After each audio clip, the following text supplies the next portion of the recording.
Hey, I'd like to welcome you to another episode of Mission Matters. My name is Adam Torres, and if you'd like to apply to be a guest in the show, just head on over to missionmatters.com and click on Be Our Guest to apply. All right, so today's guest is Nicola Sauvage, and he is the president over at TDK Ventures. Nicola, welcome to the show. Adam, thank you for having me today. All right, so we got a lot to talk about today. I'm excited to have you on the show. We're going to get into, of course, TDK Ventures and the work you're doing there. I want to talk about Challenger Technologies. I want to talk about collaboration between corporation founders and startups and how to accelerate progress towards sustainability goals. So we got a whole lot to cover here. I guess just to get us started, though, Nicola, maybe tell us a little bit more about how you got into business. Like, where did this start for you? Thank you. So TDK Ventures is a corporate VC of TDK. I think many in your audience would remember TDK as an audio cassette. As you can imagine, TDK has moved on. And I started the corporate VC for TDK back in 2019, so 5 years ago. And what got me excited about the journey is to help entrepreneurs. And I'm going to introduce a term which is on our website and in every conversation we have, which is we call the entrepreneurs the impact scalers. And the reason we do that is because their mission, their life's mission, is to bring positive impact to the world and to scale it.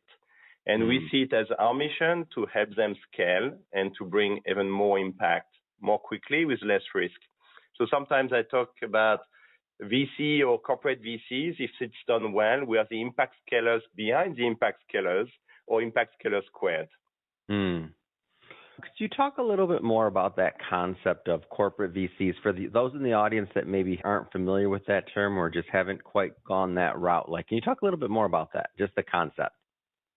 Absolutely. So most people would know about VCs, which is firms that invest capital from limited partners in startups, typically minority equity, with the objective to return much more money to the limited partners. So it's a financial goal.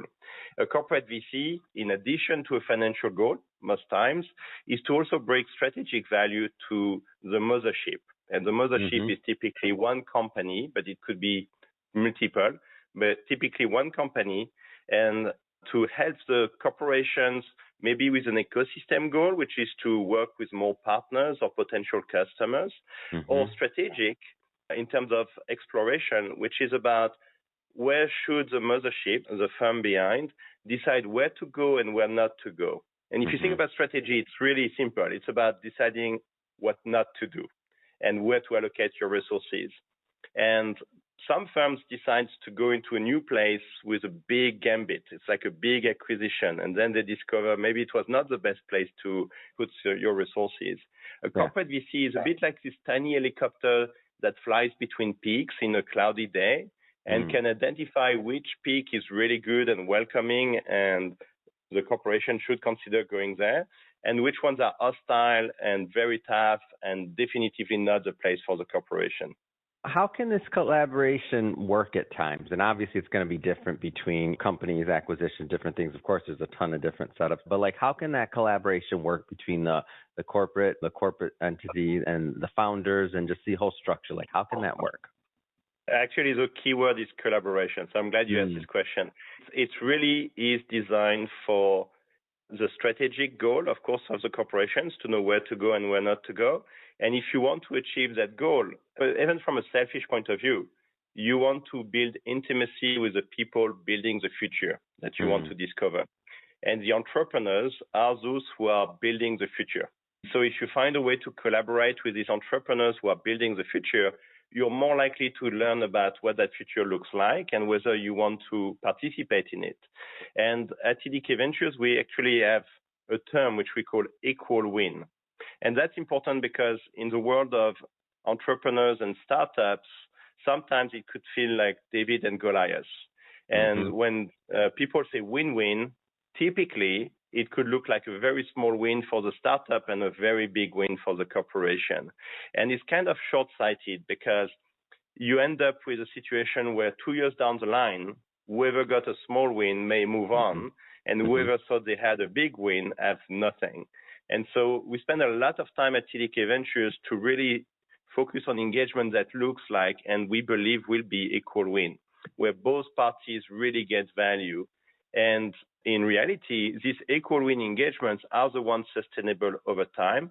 They are the ones that helps build intimacy between the parties.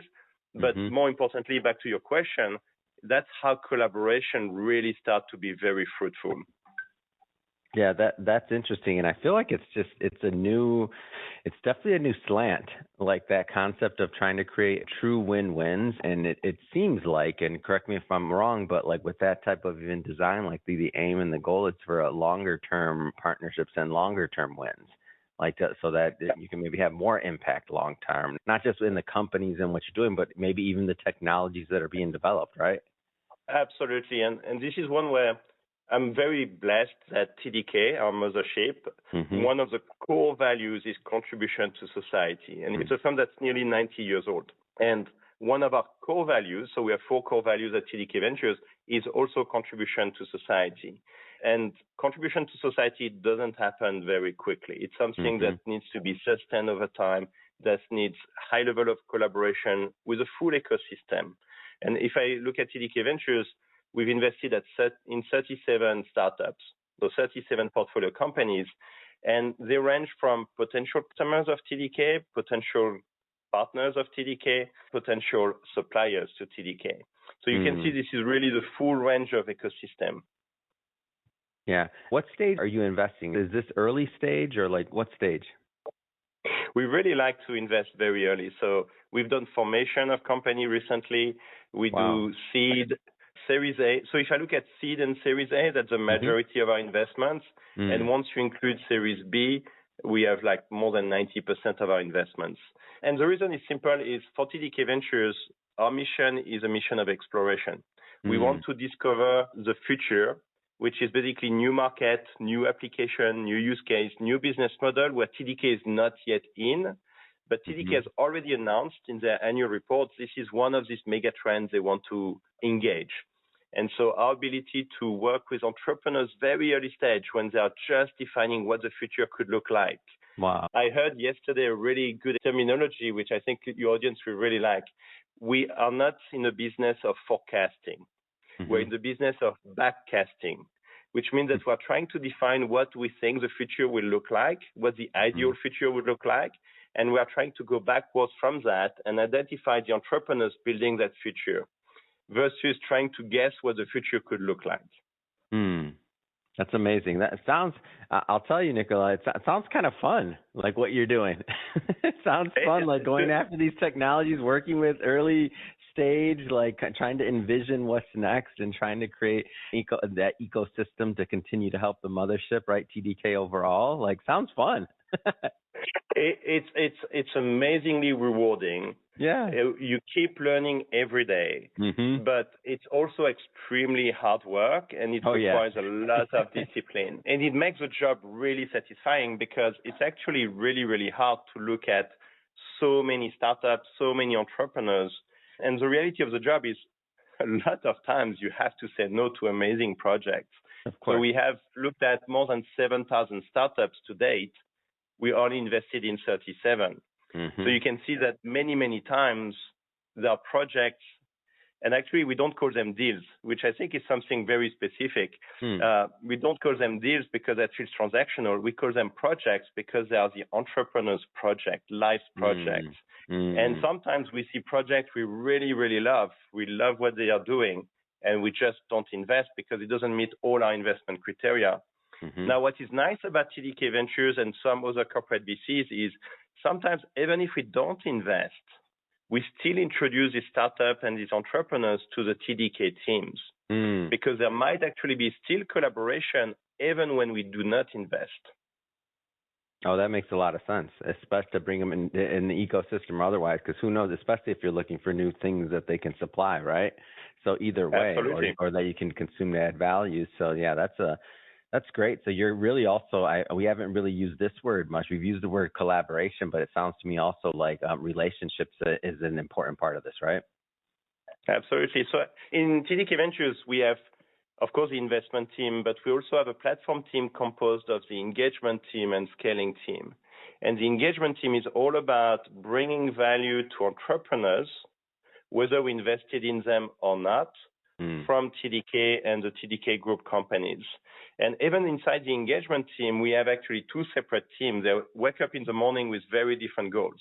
One is a portfolio program management team, and they are in charge of our portfolio companies, making sure they are as successful as possible, and we really bring what we call TDK goodness. But we also have the startup liaison function in that engagement team, and they are focused on helping startups we don't invest in.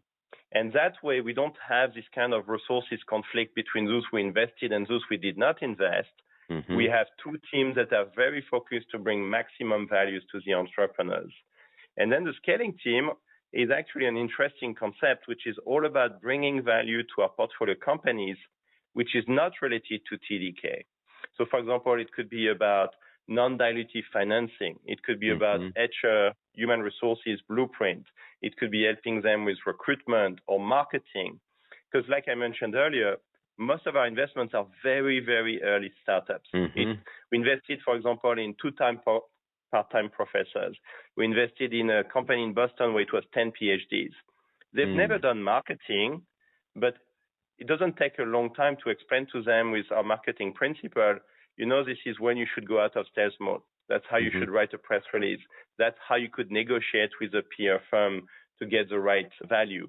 And all of that are little helps along the way that our scaling team can bring to them.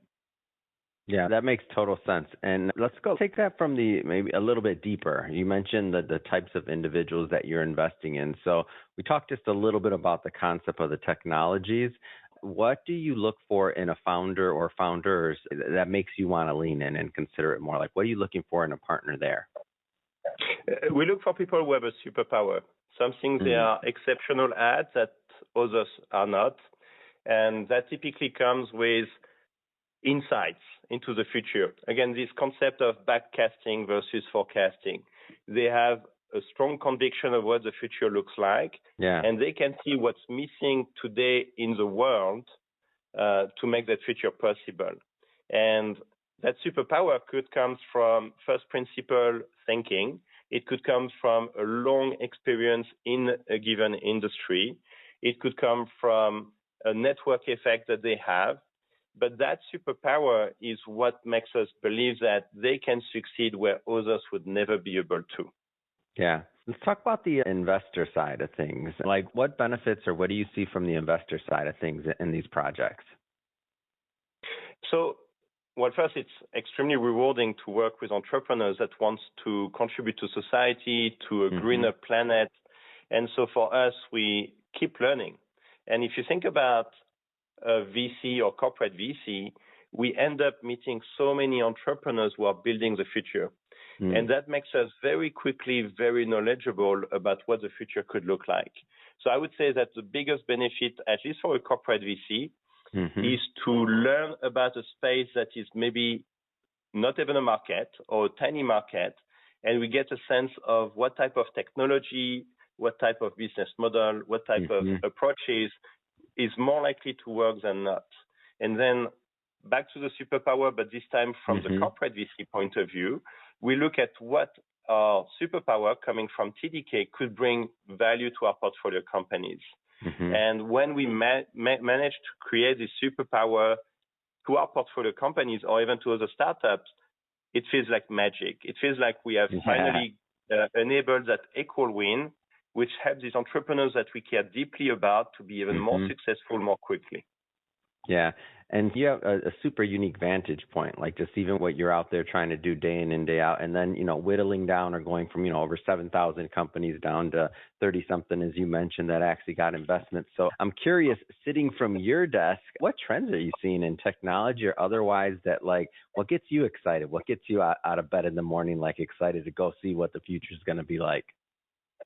Well, so of course, one feature that we do want to backcast is really about a greener planet. So climate tech, green tech, anything you want to call it. And so we're looking at what are the technologies today that are not yet with positive unit economics, but which could bring really a better range of tools for us to have a greener planet. And if you think about today, we have three technologies that are really good with very, very good positive unit economics, which is solar, wind, lithium-ion battery for energy storage. And all the other technologies need help to get to scale and therefore to get to positive unit economics. And we see venture capital as our mission to be able to identify these technologies that could become massive in the future with really good unit economics once they scale. And if you think about venture capital, it's about investing in companies before they are profitable and they can scale. But we believe in their future. So I'll give you the most meaningful one for me, at least, is Type 1 energy, which is about nuclear fusion. And fusion is one of these green, continuous type of source of energy that is safe. So it's very different from nuclear fission, which has, of course, its advantages, but also very big challenges.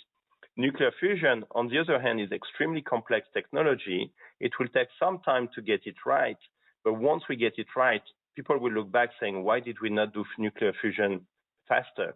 I'm actually convinced that society in 100 years from now will be like, why did we wait so long to develop nuclear fusion? But that's one example. Another example, and so we call them challenger technologies because they need to challenge climate tech and climate in a positive way by scaling. And the intent here is to invest in other technologies that once they scale becomes profitable and can really add to the range of just solar, wind, and lithium-ion batteries storage. So one of the company we invested, I mentioned at Formation, is Peak Energy, which is doing sodium-ion battery storage for electrical grid.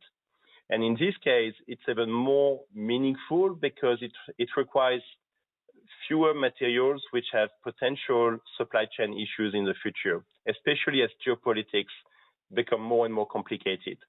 And so when we invested in this company, we could see a future where we don't need as much of the materials as we use today. We've also invested in companies that recycle these materials. So we've invested in Ascend Elements, which is doing all the lithium-ion battery recycling, like coming from your EV cars when it gets too old, but upcycling it to directly cathode materials, which is this key ingredient to create a battery again. Yeah, this is good stuff, Nicolas. I like it. I'm happy to bring this to my audience. And when I think about a company like TDK obviously going in this direction and thinking of and that sustainability component of this, I mean, it just makes me feel better because we're all on this planet together, like, right? So it's the point of seeing what we can do to impact the future of this planet and then still, make money and still come at it from a business point of view and still have some wins there too. Like, I think it's just great. It's creating some good win-win scenarios. And then also the add in the layer of what you're trying to do, creating the longer term win-win partnership between the founders and otherwise. I think it's great. Yep, the equal win. I think that I'm hoping that more and more people think about equal win because this is a sustainability aspect of any collaboration and engagements, especially when you really have a positive mission. You want to bring positive change to the world. Yeah, I get that from you, and I get that from the description of the company and the work you're doing. So, Nicolas, first off, I just want to say it's been a lot of fun. I learned a lot from you being on the show, so thank you for coming on. I'm sure that our audience did as well. If somebody wants to continue to follow the TDK Ventures journey or connect, how do they do that? Well, to follow us, the best way is to go onto our LinkedIn account, TDK Ventures. But to reach out to us, so if one of the audience is an entrepreneur that wants to change the world and bring positive impact, whether it's material science, robotics, industrial robotics, climate tech, clean tech, please do reach out to us at tdk-ventures.com. And we are going to have a form where you can just submit your ideas and we will come back to you. Amazing. And for everybody listening, just so you know, we'll put those links in the show notes so that you can just click on them and head right on over. And speaking of the audience, if this is your first time with us and you haven't hit the subscribe button yet, I welcome you. Hit that subscribe button. This is a daily show. Each and every day, we're bringing you new entrepreneurs, new visionaries, new thought leaders, and we don't want you to miss a thing. So again, hit that subscribe button. This is a daily show. And Nicola, again, thank you so much for coming on and making time for us. No, thank you, Adam. This was great.